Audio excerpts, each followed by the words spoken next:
ሰበር መረጃ ህወሓቶች መቀሌን ጥለው ሲወጡ ፋኖዎች ወደ ሰላም እየመጡ ይገኛሉ።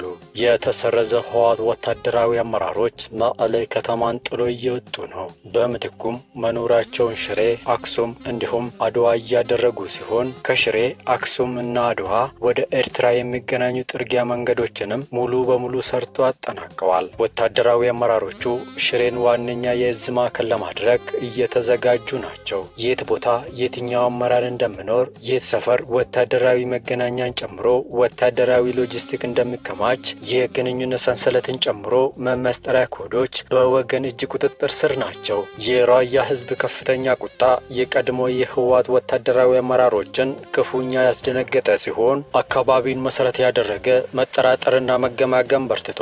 የእንደርታ ህዝብ ልክ እንደ ራያ ህዝብ ይነሳብናል የሚል ከፍተኛ ፍርሃት ለሽሽቱ አንደኛ ምክንያት መሆኑንም ከመረጃ ምንጮቻችን ተረድተናል። የጥፋት ኃይሎቹም እነዚህ ናቸው። ምግበይ ወዲያን ቤቲ፣ ገብረ አዴት፣ ማሾ በየኔ ግንባር ሰሜን ምስራቅ፣ መዲድ ደቡብ ግንባር፣ ፍሳ መንጁስ ሰራዊት አዛዥ፣ ድንኩል አርሚ 42፣ ወርቄ አይኑ አርሚ 11፣ ሀጎስ ገብሬ አርሚ 26፣ ሻሪፎ አርሚ 33፣ ገብረ ስላሴ አርሚ 22፣ ወዲ ብራኔ አርሚ 43፣ ዘነበ ክፍሌ አርሚ 31፣ ወዲ አዙል አርሚና ንጉሴ ወዲ ራያ አርሚ 35 ናቸው። ከፊል የፋኖ ኃይሎችም ወደ ጫካ የገባ ነው የህዝቡን ጥያቄ ለማስመለስ ነበር። አሁን ላይ ግን በአንዳንድ ጥቅም ፈላጊዎች ምክንያት ትግሉ ተሽጧል።